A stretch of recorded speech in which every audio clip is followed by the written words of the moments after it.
kind of have an idea about the arrangement, like how it's set up, how it's arranged. But it's, again, not a book where I'm trying to tell someone how to think, Yeah.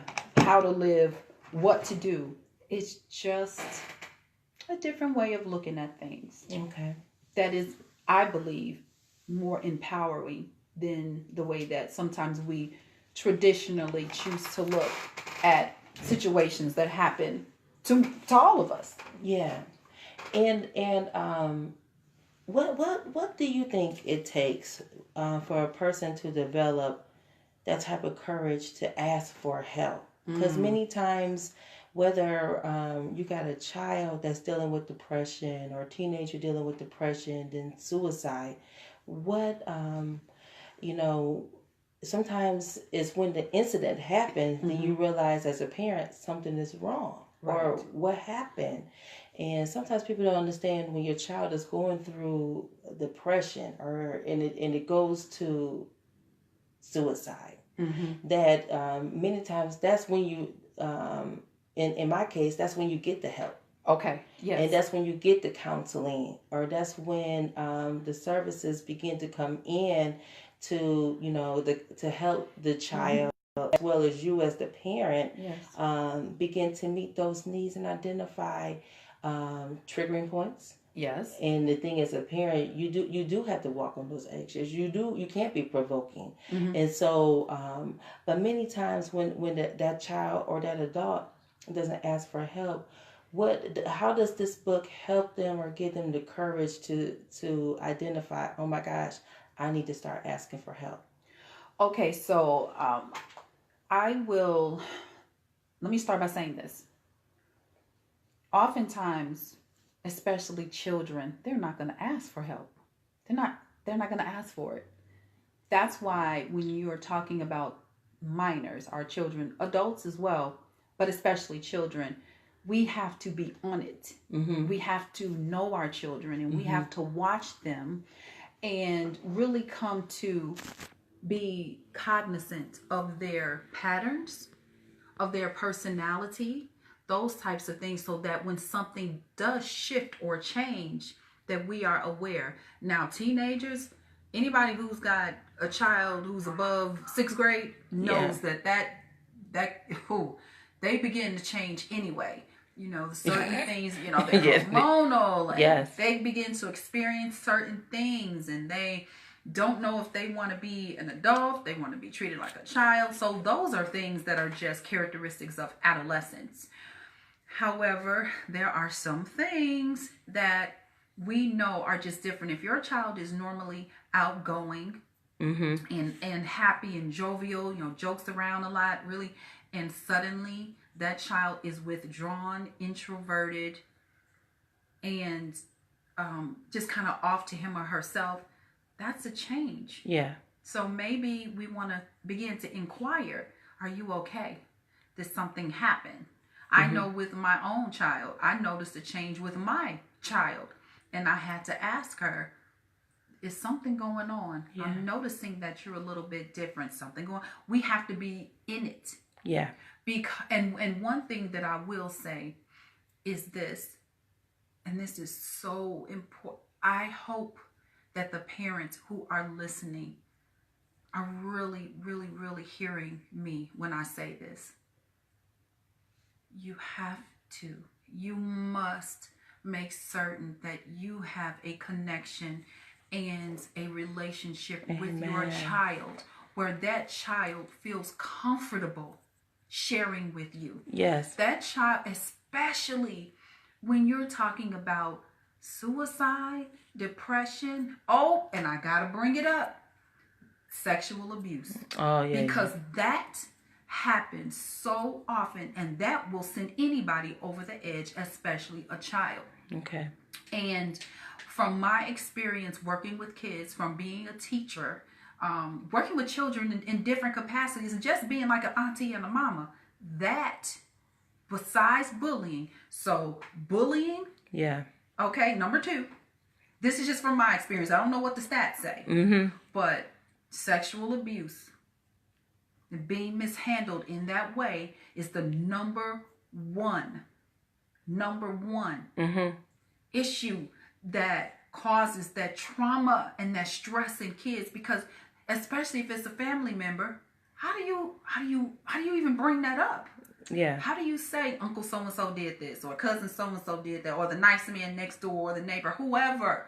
Yeah. You know, the friend's son. How do you do that? Yeah. And that is why it is absolutely critical that you have a relationship with that child where that child feels that they can come to you with anything. And if that child comes to you with something, I don't care what it is. Yeah. Bullying, if they're having, sexual feelings, if there's something going on, at home between parents that's making them uncomfortable, if they're playing a sport they don't really want to play anymore. Yeah. Whatever the case may be, you gotta be careful how you respond. Because if you respond by making them feel or look like the bad guy, or like you just so shocked that you just can't deal with it, or if you make them somehow criminal in it, or whatever the case may be, I guarantee you they're gonna think 2, 3, 4, 5 times before they come to you again. Yeah, and I do believe that the trust is critical. Yes. Can they trust you with this information that Right. they're feeling this way, which is a vulnerable feeling. Yes. And because, the way I feel, I know it's going to require some counseling. It's going to require resources. Yes. Maybe even medication. Going to see that doctor. Sometimes. Or even in many cases within our schools, a 504 plan. Yes. Those type of things to deal with that, to deal with their situation, so that they feel safe. Yes. And that trust relationship is also there. And so, but even with your book,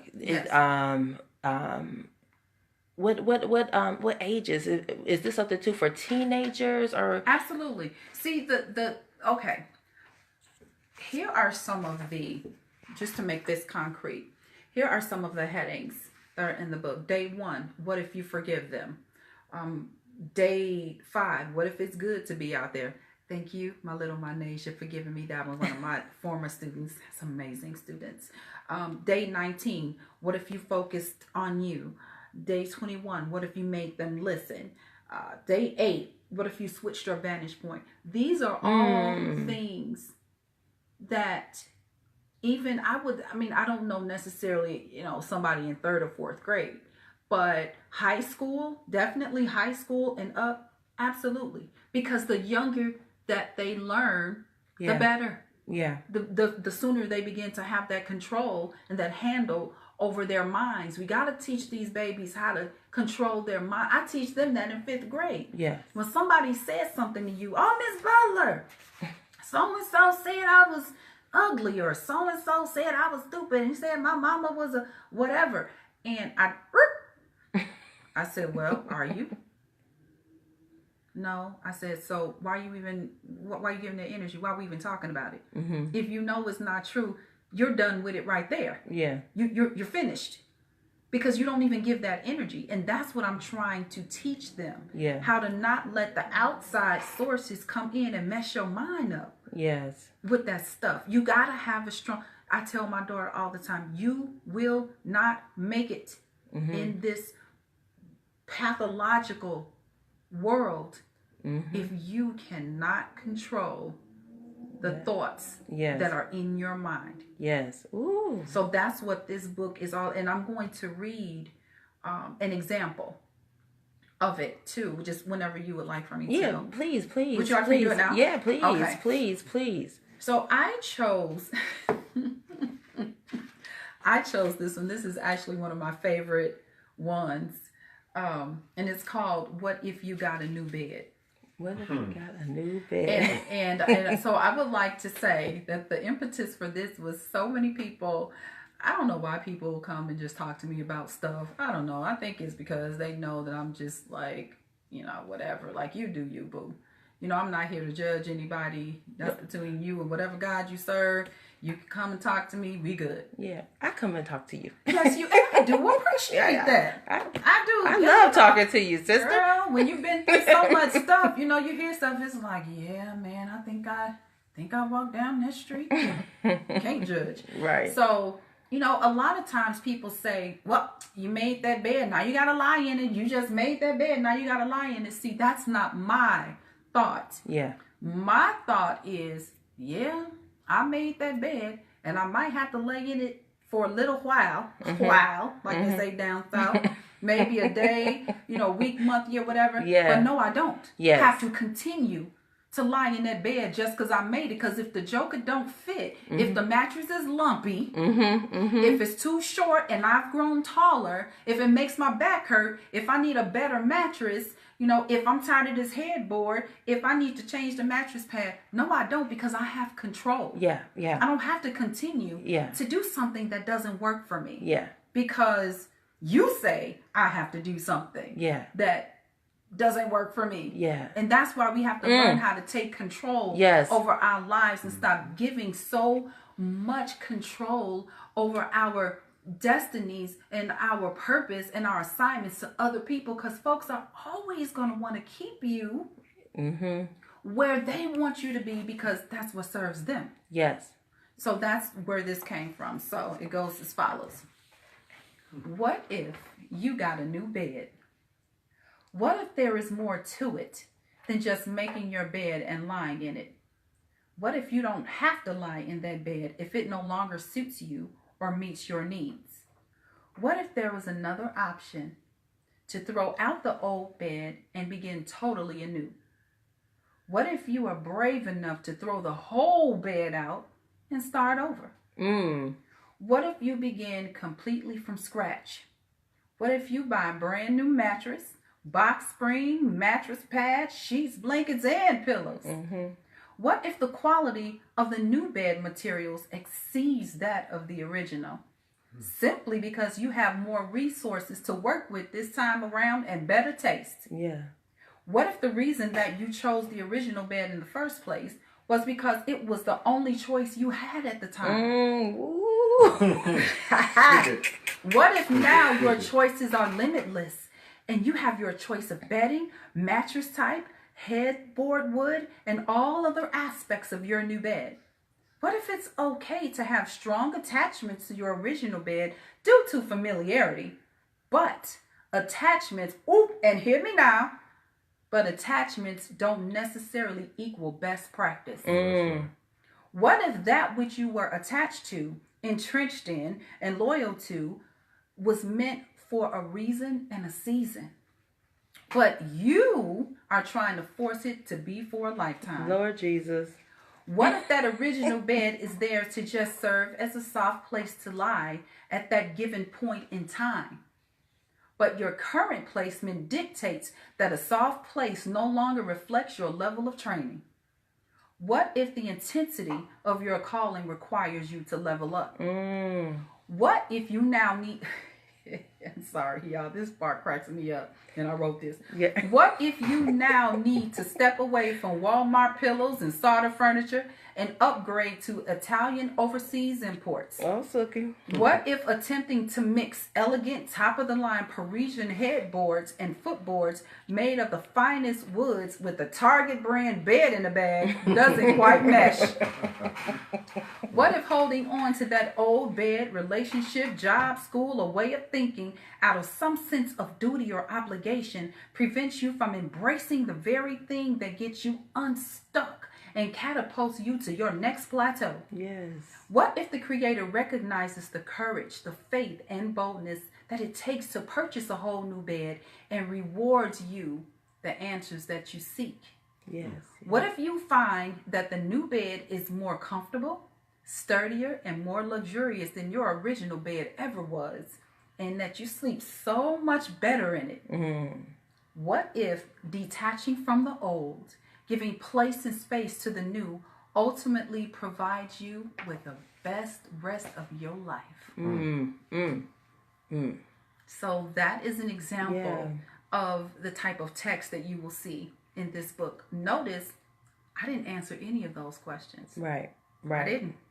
I just simply asked them because I had to learn how to empower myself and how to look at things from a different perspective. Right. Otherwise, I probably wouldn't be here insane right now. Right. And it has changed the entire course of my life. Yes. Yes. I know when it comes to the what if and the different descriptions of the mattress or upgrading it or changing sheets or the mattress itself, led me to thinking, well, what are some of the things I've been lying in, or maybe been laying in, or do I want to continue to be involved in that? Right. So there were different questions just going through my own mind as you were reading. And so, but yeah, it does leave you thinking, self-examining your own situation as relevant, because what if you throw your bed out? Ha! Okay, you left to sleep on a couch, amen. Make that couch up as a bed, That's right. And so, and what does Jesus say? Not Jesus say, but even in the Bible with the example, with the miracle, take up your bed and walk, That's what God wants us to do. He doesn't want us to lay in misery, lay in our mess. No, get up. Take up your mat and walk. But see that, in order to be notice, I talked about bravery and courage.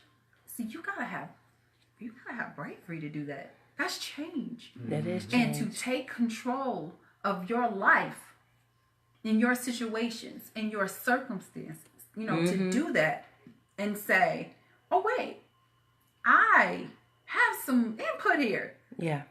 Because that's accountability. Yeah. See, we are taught that everything is external. That everything is external. And, something, is going to come cosmically and just change our lives for us. Yeah. And then we start, well, God is gonna come in, and he's just gonna move, and he's gonna come in like the wind. He's gonna, you know what? I really, really, really want to come out of this situation. I don't have no money. I'm broke. I'm living paycheck to paycheck. I just can't do hardly anything I want to. Everybody else has all this stuff, and I don't have nothing. Everybody else could take trips, and it seems like life's so easy. But God is going to come in like a wind, suddenly and violently, and fix my finances. No, your finances going to be fixed when you quit eating McDonald's every day. Right, get out the filing cabinet. Hello. Your finances are going to be fixed when you begin to sacrifice and say no and go without some stuff. Yes, right. And that's what this book is about. Right. It's self-accountability and it is self-empowerment. Right. Because there are people, unbeknownst to us, who are watching everything we do. Yes. Yes. Let me share with you, and this has to probably go back to when we were talking about the children. One of the Facebook livers said, hello, ladies, you tell the child it's not their fault. I think we was talking about the sexual abuse. Oh, okay. So I think that was They're saying to let the child know that it's not. Yes. Yeah. Absolutely. Yes. That's imperative, because a lot of times they do think it's their fault. They think it's something that they did wrong. And depending upon who the perpetrator is, the perpetrator will play mind games with them to prevent them from telling, to try to prevent them from telling and say, oh, it's your fault. You made me do. No different from an abusive husband or an abusive, spouse. Yeah. You made me do it. I wouldn't have done this if you hadn't done so and so. So yeah, it absolutely is imperative. Yes. Another Facebook Live person said good words of wisdom while you were reading and at the mattress. And this is Dougie. He says, yes, step out on faith.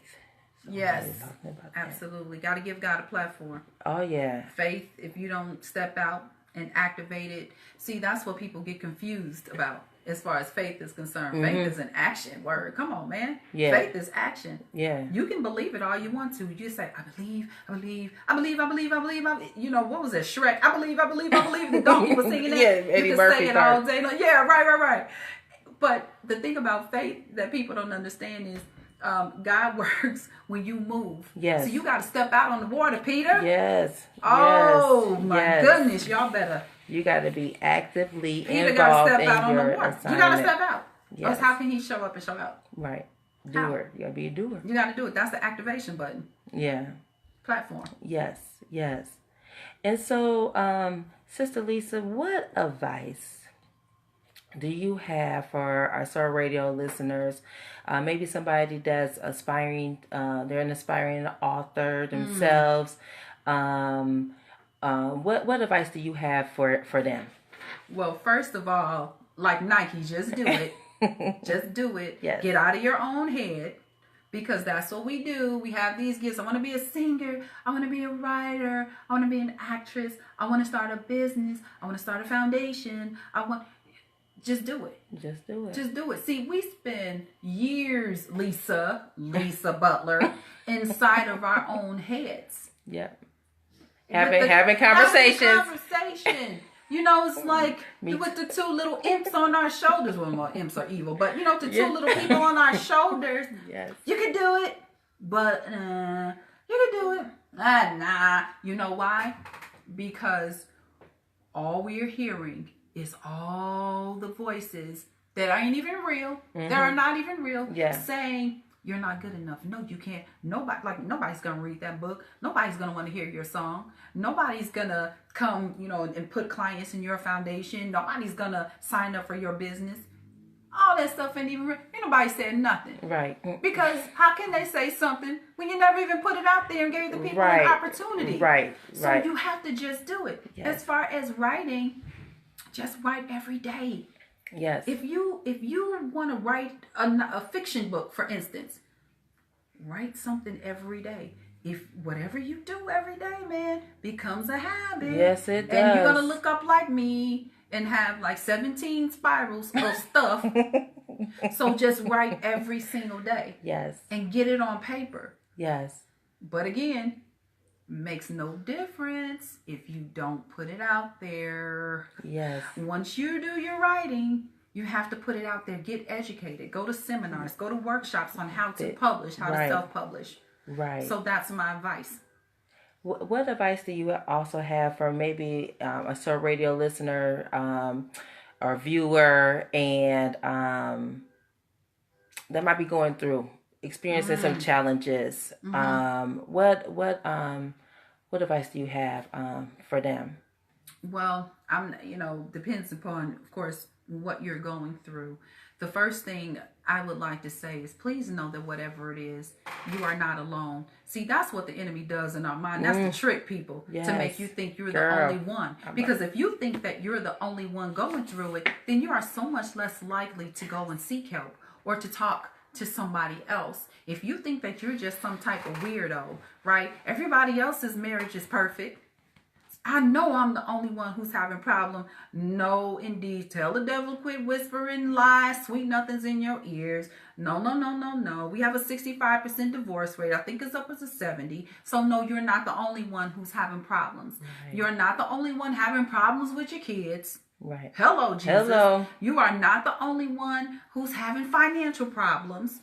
You are not the only one who's a payment away from losing your house and losing your car, losing whatever. Most people are. That's the country that we're living in. That's the climate that we're living in. So please know that you are not alone. Yes. Please know that. Yes. I ain't saying tell your business to everybody. What I'm saying is just know that you're not alone. Yes. And then whatever your situation is, seek out someone that you trust to talk to. Now, let me say this. I have to put this out there. As a person who, in my old life, I have extensive graduate studies in counseling. Yes. Okay. So here's the deal about that. What I would recommend is, you're going to talk to your friends. You're going to talk to somebody that you're close to about things, family members, whatever, depending upon what it is. But what I would say is go seek a professional. Yes. If it's something real serious and real deep, go talk to somebody who doesn't know you. Go talk to somebody who's totally unbiased. Go talk to somebody that you know is not going to share your secrets and your business with anybody. Yeah, yes. Go talk to a professional and then begin to work with things that way. Amen. And so radio listeners, Sister Lisa, how can people follow you on social media? Okay, so right now everything is, because this book, everything has just shifted in such a short period of time. But right now, Lisa, Lesa, Butler, Butler. That's my Facebook. If you just search me on there, I'll be right there. You'll see me. Yes. And again, if you'd like to order the book, the link is up there. I will put it up there again as soon as I leave here in case you want to order it.